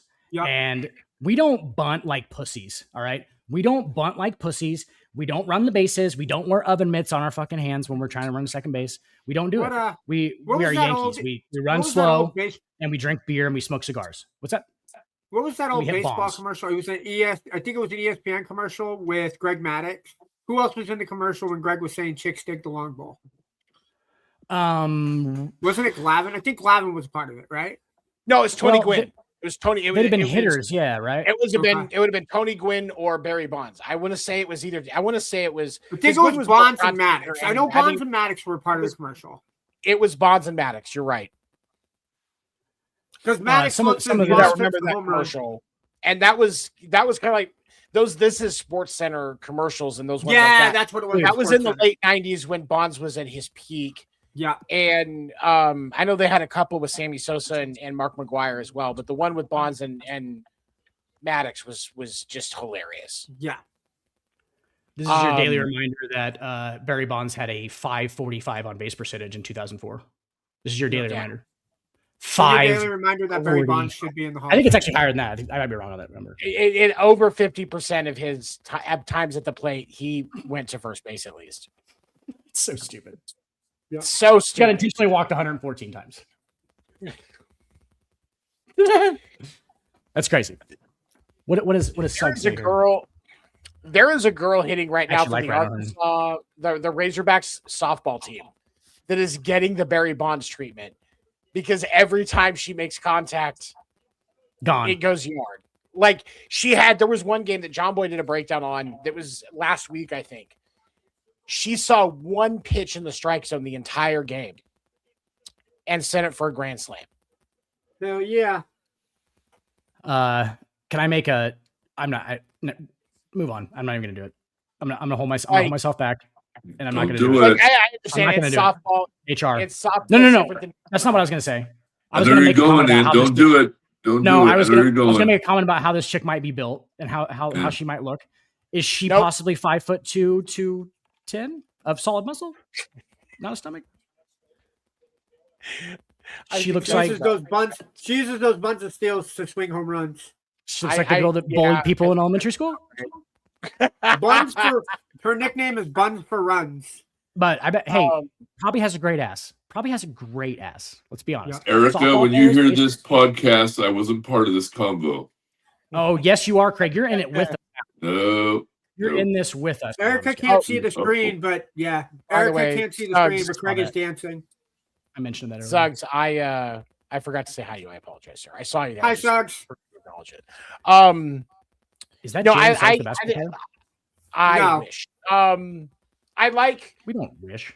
I think the Pirates are an interesting choice because honestly, like if you look at them on paper, they should not be flirting with that division. They really shouldn't. Really? But they are. No, they shouldn't, because I think that there's- roster's super talented though.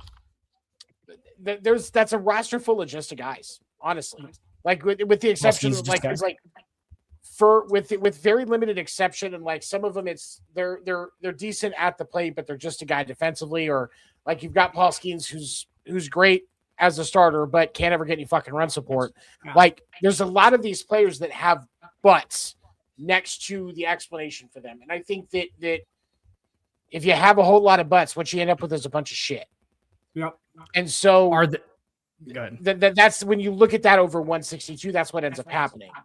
However, if they can learn how to minimize the impact of their butt, especially because you have some like if you give Paul Skeens run support, he wins 15 games, at least 20 games.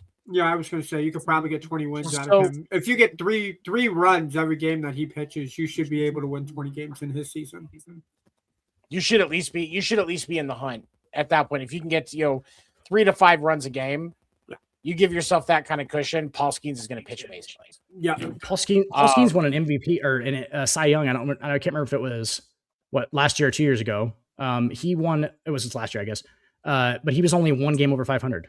He was like 11-10 because he Yeah, gets no he won run the Cy Young. support, and that's the Yeah, problem. 'cause it's with crazy. the Pirates is you've got a few guys offensively that are great, as far like especially like O'Neal Cruz, but he's still a liability in the outfield.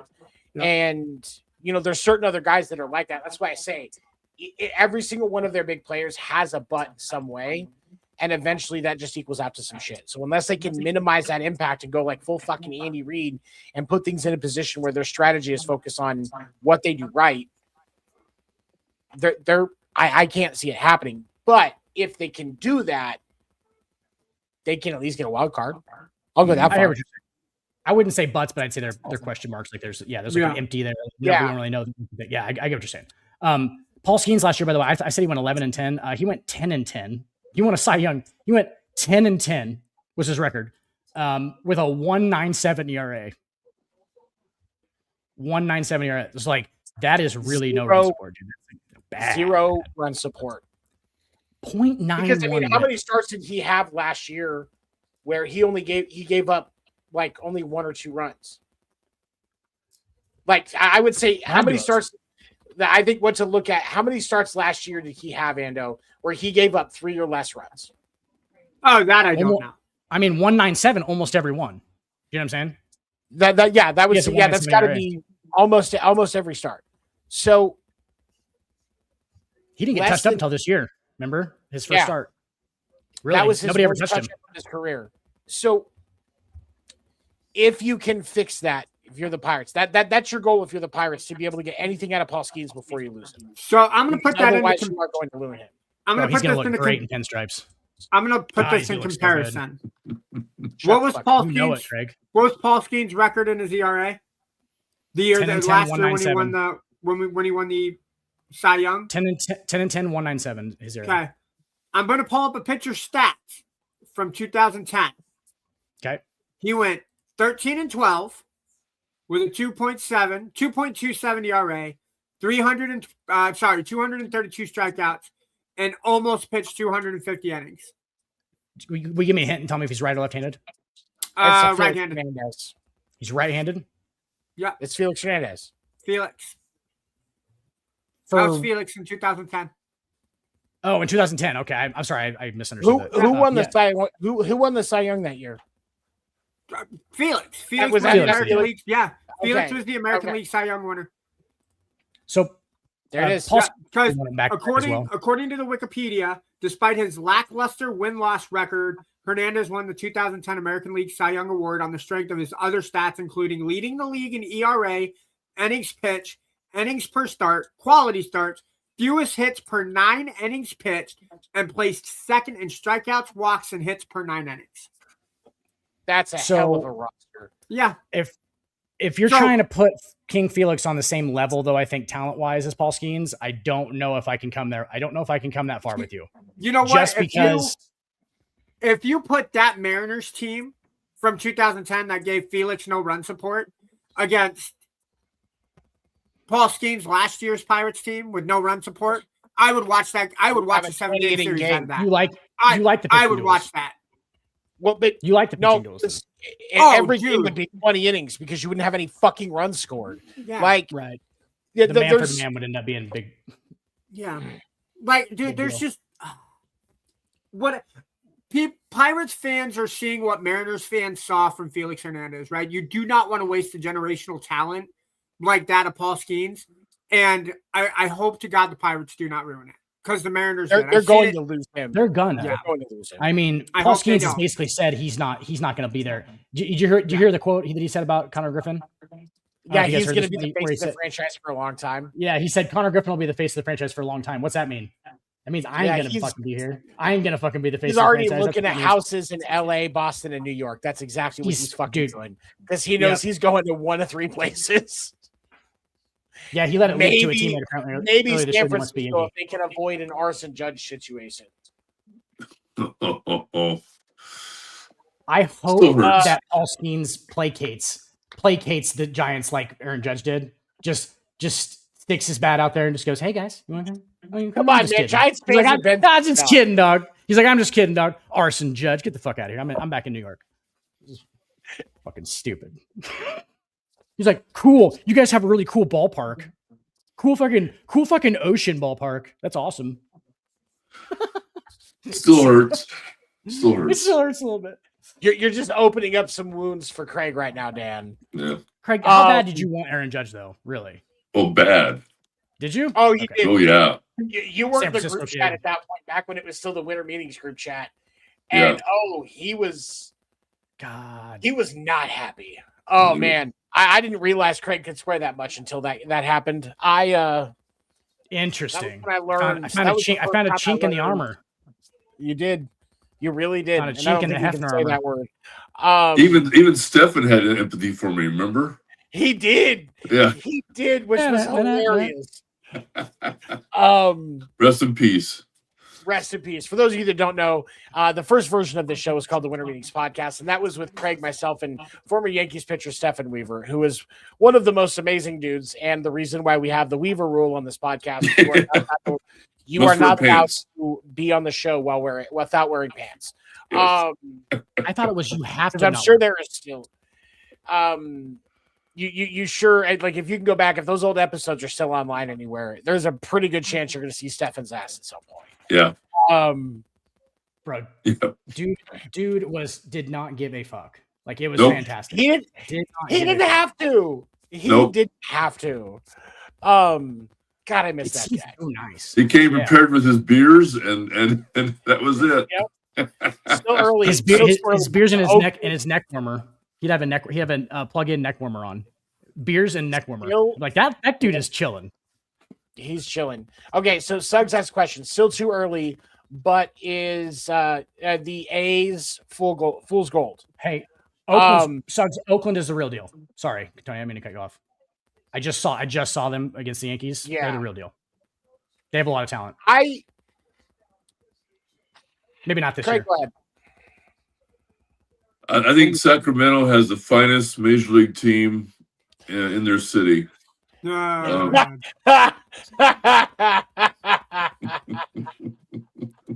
how is it that Sacramento is placed Just- higher in baseball than just- LA? angry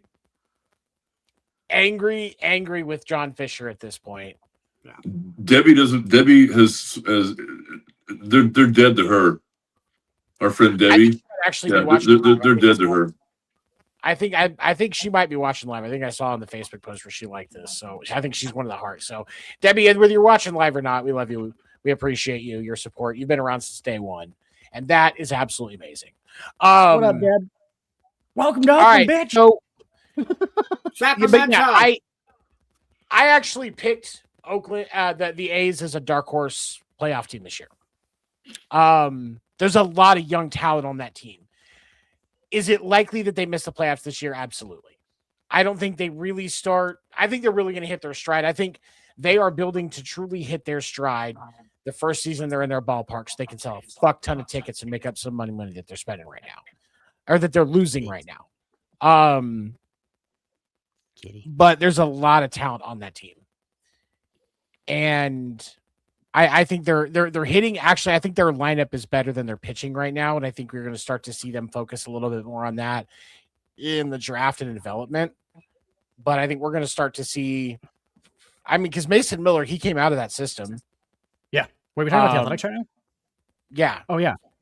Yeah. Mason Miller came out of that system. They can train pitchers. So I think we see them develop that pitching staff a little bit better over the next couple of seasons. And then in 2029, when they go into that new stadium, they are going to be on a fucking tear. And that's going to be when you're truly going to see the A's come back to what they used to be in the 80s. I think that's when we see it. I love their color scheme and shit. Like I like the Athletics, I hope like they change kind of it. their makeup and thing. Yeah, like their kind of brand. I hope they change it. It's You think you hope they change it to like out of the old. I just remember the old like 70s, uniforms were awesome, like the gray ones, the gray and the green. You know, I just like the Athletics as like a thing. It's just weird that it's like, oh, athletics. What do you mean, like the sport, like athletics? Like I don't get it. Like everybody's they call them athletes. Like what are we talking about? I wouldn't be surprised if they completely rebrand when they go into their stadium. I think they've said that's not the plan, but I wouldn't be surprised if they're looking at it, because with a lot of stuff with like the Las Vegas Athletics brand, they can't use the A's in Vegas. The Vegas because of just the Vegas thing as a whole. The A's, like there's trademarks on that shit for the casinos, and the Aces, obviously the WNBA team, they're gonna have some influence on that as well. The websites for there's somebody that owns what their website would be and won't sell it back to them. There's somebody that owns the copyright to the Las Vegas Athletics. They own it. Yeah. And what's really funny is it's a group from Oakland that bought the trademark for it and made sure they had it before the athletics organization registered it. Yeah. And so they can't force them to sell it. They can't force them to give permission. So when these disputes like this pop up, a lot of times the brand just shifts and rebrands. So I would not be surprised if we find out in the next year or so that the A's are going to rebrand and they're not going to be the A's anymore once they get to Vegas. It's like Pat Riley owns the phrase three-peat. Yep. He has it trademarked, so he gets paid for it. That's hilarious. Like, never Well, I imagined. thought it was funny that for 50 years, Taco John's owned the trademark to Taco Tuesday. Yep. The government finally got rid of it. Like it was, they had it copyright. That's why you never saw Taco Bell do a Taco Tuesday promotion. Or anybody, really. Yeah. Or anybody. It was because Taco John's owned the trademark for it, and the federal government finally made him give it up so that everybody can use it. Well, they're your corporate friends, Tony. So let's just move on. Yeah. You know, they're your corporate Your friends that government, you Tony. do backroom shady fucking deals with, and it's fine. It's capitalism. You know. Go ahead. Do what you gotta do, Fucking Tony. Yankees fan bitching to me about capitalism. Hey, I don't know, if you're we have an offended- eco salary now. We're very eco salary now. We've went green with our salaries. We only pay Giancarlo Stanton like $61 million a year or something like that. Dan, I got this for you, man. If the Red Sox are offended, maybe they should put some offense on the field. Yeah, not get shut out by Luis Heel. Like that guy was in AAA to start the year. He's our sixth starter. I'm sorry. I don't know what happened to Ando. He's just so lost. He's nice and quiet. He needs the freedom. That's for the good. I mean, you know, our fans can now rejoice in the fact that Ando is lost his ability to talk. Because fuck that guy. No, look at his big dumper shirt. He's got a big dumper shirt on. Yeah, he does. Taking a big old dump on this show He too. definitely likes looking at Cal Raleigh in baseball pants. Like that is absolutely for sure. I mean, who doesn't? One of his favorite things. Look, the best seat that you can get at T-Mobile Park is behind home plate, where you can see Cal Raleigh when he squats. Okay. Oh yeah, just halfway down the first baseline. Well, depending on the pitcher, because you switch hitter. Yeah. Switch hitter. Hey, switch hitter, Ando. Fuck you, Yankees fan. Hey, the Giants the Giants put up 3 on Ohtani. What? Did they really? Yeah. Oh, this is Okay, why they so didn't play well against the Yankees on opening day, because they need to save those runs for Ohtani. Let's go with a quick update of scores. The Rockies are beating the Padres 7-2 after 7. The D-backs are beating the White Sox 8-4 in the bottom of the 5th. And the Giants are up on the Dodgers 3-0 in the bottom of the 7th. Astros beat the Guardians today 2-0. They're trying to right the ship. Orioles beat the Royals 8-6. Angels beat the Blue Jays, who are also struggling, just like the Red Sox, 7-3. And we had Detroit kind of bounce back a little bit. They got a 5-2 win over the Brewer Crew. Braves are still on a tear at 8-6, or they won 8-6 today. And then Cubs beat the Phillies 7-2. Phillies, that losing streak by the Phillies baffles me. 8 games now. They're getting ready to get Zach Wheeler back, so that will help a little bit. But you're struggling to win even with Christopher Sanchez on the mound. And he's one of the best pitchers in baseball right now as well. Like, he's definitely one of those top 5, one of the top 5 aces in the league. Who's giving the Phillies 30 Sanchez's? It's the Phillies got to figure some shit out, because honestly, I'm more concerned about the Phillies than I am about the Pirates at this point. When do the Phillies play the Mets? Because you can get a winning streak against the Mets. Craig, that's funny. I sent this to Tony, a picture of it, but I went back randomly through my cards like 6 months ago, and I know I think I sent you a picture of it, Tony. I had a what was it? A pristine Panini pristine on card Christopher Sanchez rookie autograph that I literally just like had in my random cards because Christopher Sanchez wasn't good yet. Like when I pulled it, he was a minor leaguer, and I was like, what the fuck ever. And I threw it back in there. And like 6 months ago, I pulled it back out, and I was like, I was like, man, I couldn't get it on eBay fast enough I was like, take it, just take it for all the money, take it for all the money. And like, yeah. But I love that shit. Going back to those. The Phillies and the Mets have their first series in June. What's crazy is the Mets play the Phillies for 3 in Philadelphia. They have a 4-game series against the Cubs, and then they play a 3-game series in New York against the Phillies. So we'll see by that time, we'll know what both these teams are. Could we just mention also, like, Suggs, who the fuck uses the term fool's gold anymore? You're awesome, but fool's gold? What are you at? What are you, an author? Can we say that the Mariners got the win against you write a fucking column or something? We didn't say anything about the Mariners beating the Athletics today, Tony. You're just going to skip over that? Dude, I'm going to give us a fuck about the Mariners. Dude, nobody does. Can I mute Tony? Can I take over the show? People who don't like, I have all the control. Tell you what, here. Thank you. All right, everybody. Now we're going to the segment of the show called Silent 7. 7 can't say anything for the next 5 minutes. That's the new segment on the show where we get to talk trash about our host. Oh, dude, that's awesome. He's an astronaut. That just means he's high. He's all a the rocket time. scientist. Yes. No. 0 hour, 9 a.m. When he says outer space, that's a strand of weed that he's got. We've already been going for an hour and a half. Jesus Christ.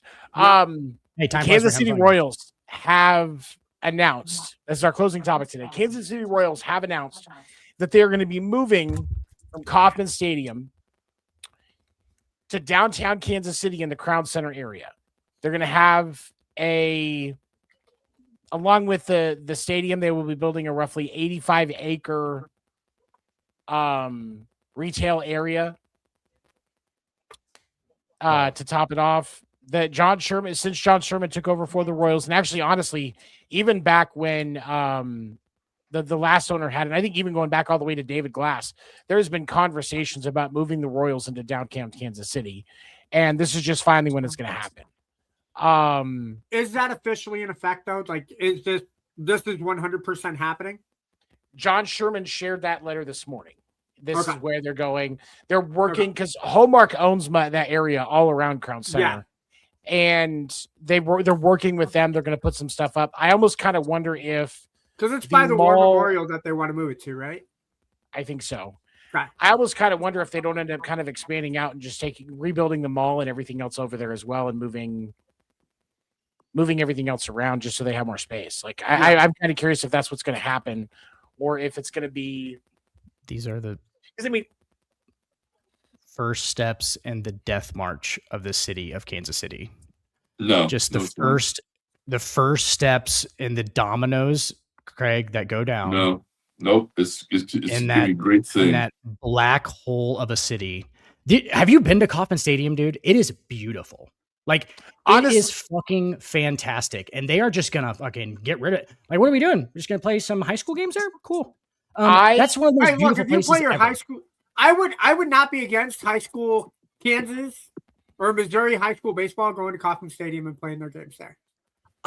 Who would be? Like, good for them. They get to play at Kauffman Stadium. It's a memory of a lifetime. But like, they have a Major League Baseball team there right now, and those fountains are beautiful. They are, and I hope that with whatever they're doing in downtown, I think it's going to be important to try and recreate that kind of an environment as much as possible. Because, like, for me, like, I've been to several games at Kauffman, and that's one of the important things to me about that stadium is, like, because I'm going next month to see the Sox play for the first time. I've been telling Martha, like, the views that you're going to get at this game are something that you don't really expect until you go into that ballpark, and you have to recreate that because that's one of the things that makes that ballpark amazing is the views and the environment and all of that. And when you move it downtown, it's definitely going to feel more like a downtown environment. And are you really going to be able to create the same magic there? Something about the interstate in the background too, like on top of the hill at night, like there's the cars going by and there's like, it's more open air. Like the location is fucking better. I haven't seen where the new location's at. I'm just trying to bag on Kansas City a little bit. You know, it's going to be it's over by Crown Center. My question is this: jam it in there. You're not in a bad location with where the stadium is now. They need a better stadium, right? Why not wait until the Chiefs Stadium is done? You're going to tear it down anyway. It's not like that's going to stay there. Build right there. Get everything torn down, get everything cleaned out, make sure you reinforce the area again and do what you got to do. And then you build the new Kauffman Stadium right next door. Tony, do this for me. You're going there next month, right? You're going there. We'll have a show after that and we'll talk about your experience at Kauffman Stadium. And you're going to say the exact same thing I'm saying right now. You're going to go, holy fuck. You've been to Kauffman Stadium. You've been there. I've been what I'm talking about. You're going to go back in there and you're going to be like, hey, they're going to tear this place to the ground. You're going to be like kind of mad about it for a second. I was like, what the fuck is wrong with this place? There's nothing wrong with this place at all. Other than they want to fucking jam a bunch of capitalism and a bunch of little fucking studios and a little bunch of bars around it and fucking just get as much money as we can get out of the whole thing because we're the Royals. And fucking, it's ridiculous. It's the death march of the Royals. You could do that out there. Because like, here's the thing that I'll tell you, and I'll tell you this. What I'm saying, it's terrible. So with where the Arizona Cardinal Stadium is down in Phoenix, it's there down in Glendale. They built that up. They built that stadium, and then they kind of started to build the area up. Then they built the arena where the Coyotes used to play, and they built an entire retail space out there. There was, at that point, there was fucking nothing out there. Now, you guys can attest to this, having been at Kauffman. There's not a lot around that area, but it's because nobody builds it up. So if you wanted to have that retail space, you get the stadium torn down, you build the new stadium, you tear down Kauffman, you can create a museum and have a thing on there for the memory of Kauffman, and then build that up right there. The other shit will follow. Like, it will happen. You are proving my point to me right now. You're like proving my point for me right now. Like, that is that. No, I like devil's dick fucking type shit. Like, you know what I'm saying? Like, let's bring it downtown and corporatize it, and let's put a bunch of bars around it. Like, I don't like it. Like, it's I don't know. Here's the thing. Old man. I will tell you, and Craig can probably attest to this because like the San Francisco's ballpark is in the downtown area, and there's a lot of that stuff around there. Part of the experience is going to those places before and after the game. Like that becomes part of the experience. And while I get that, there should still be an area for people that want to tailgate, because I think tailgating is an important sports experience. There's nothing in Kauffman. You're right. There's nothing around there. It's like kind of in the middle of nowhere. There's nothing around there, but like if I get done, you know, especially because now with the pitch clock, you go to a Wednesday night game, like, you know, because that's what I'm gonna be doing. I'm gonna go to a Wednesday night game, The game starts at, I believe it's 6:40. Realistically, I'm going to be out by 10 o'clock. So if I want to go get some, if I want to go home and just get hammered. If I want to, go home and go to bed, I can still go to work on time the next day. So people are going to like that. And especially with in a more centrally located area, that's a little bit easier for everybody.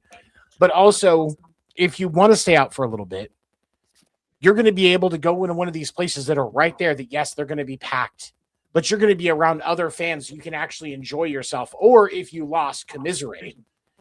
And you're in an environment where everybody's just going to be in a good mood because they're all that team's fans. Because that's the environment that you get.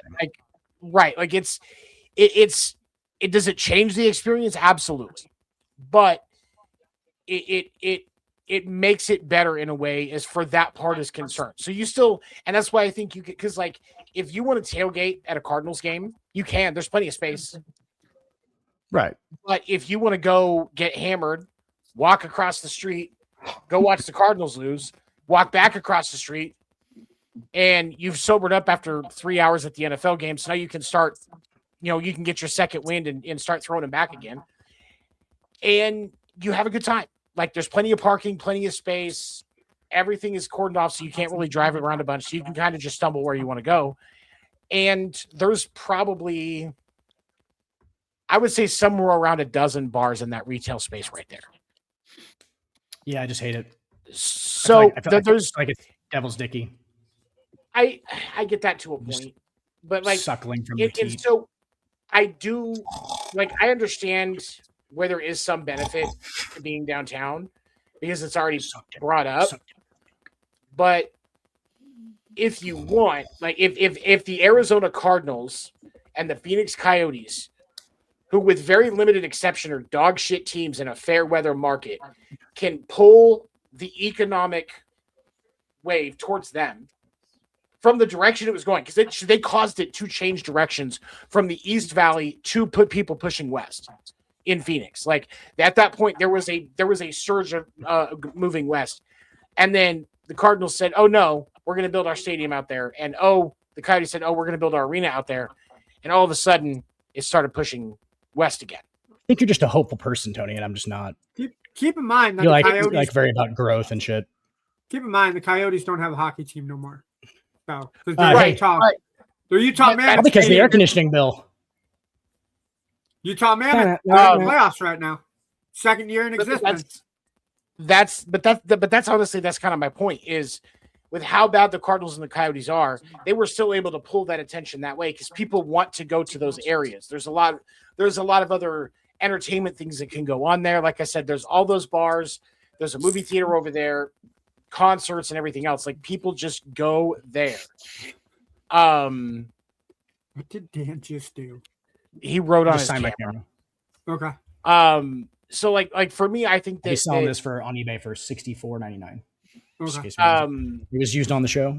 Can I get it? Can I get it $60 off? I'll pay. Can I just plug my shit real quick, Tony? Can I just plug my thing real quick?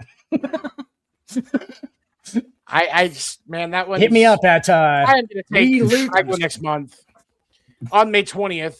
That is a Wednesday night. There will not be a show because I will be at the game and I will be taking lots of pictures and video and sharing. You need to do the game. You need to do the show. I was going to do podcast at the game. Make it happen. Absolutely not. I am focused on being in the moment. Here's the thing. Yeah, I'm kidding. I always planned for the first time I see the Sox live to go by myself so that I could just be in the moment and watch the game and not have to put up with anybody else's shit going. I want to leave early. Go fuck yourself. I'm here to watch the Sox. Are you going by yourself? No, I'm bringing Martha, but her job is to do all the videoing because she won't give a fuck what's going on in the field because it's not the D-backs. Right. So she can video for me so that I can. Martha, we love you, but shut the fuck up and just run the camera. Shut up. Shut up. Run. We just played it what did Dan say about me? Just shut the fuck up, Martha, and run. She will drive up there and kick your ass. She really will drive up. I know she will. She probably already is trying to right now. She's probably she's in the car. So you see the door shut? Are you going to all 3 games? This motherfucker. No, I'm just going to the game on the 20th. Shit. We sat 3 rows up, Tony. You do see who their next series is against, right? After Yeah, the Royals get done? After the Royals get done? It's the Mariners. Yeah, it is. Yeah. So that'd be like a really cool, hey, he's going to the Wednesday game. If I could somehow make it down to the 22nd, bam. Like, Well, go on something like Expedia.com, and there's these things that fly in the air. And what they'll do Dude, is you'll get on it's it. a 5-hour and then drive. you'll fly It's to a a 5-hour different drive spot. from where I live. I just fly 21 minutes. You'll be there. Take a bullet train. Bullet trains in the Midwest. Are those in Iowa? Exist. Those are in Iowa. Yet? Those exist.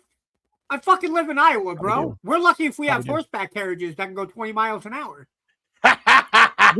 What's he saying? Yeah. What you think we live on a farm? Be for real. What do you think this is, LA? Fucking, we don't live in San Francisco where we can't canoe to wherever we want to fucking go. All right. There's not. We are at we are an hour and 45 minutes, so we are definitely going to call it for tonight. I appreciate you guys joining us. We can catch the episode on Spotify. Dan and Ando and I will be back on Monday night, 10 p.m. Eastern, Sports Report podcast, and we will see you next week with Craig, of course, right here. Suggs, what up, dog? On podcast named Deferred. Suggs, I appreciate you being in the chat all night. I'm a fellow And, astronaut, unless you really are an astronaut, or you just like the guy. Is that what we're talking about? You guys, about that. have a good night. Legally, of course, without injecting anything into my butthole or anything like that.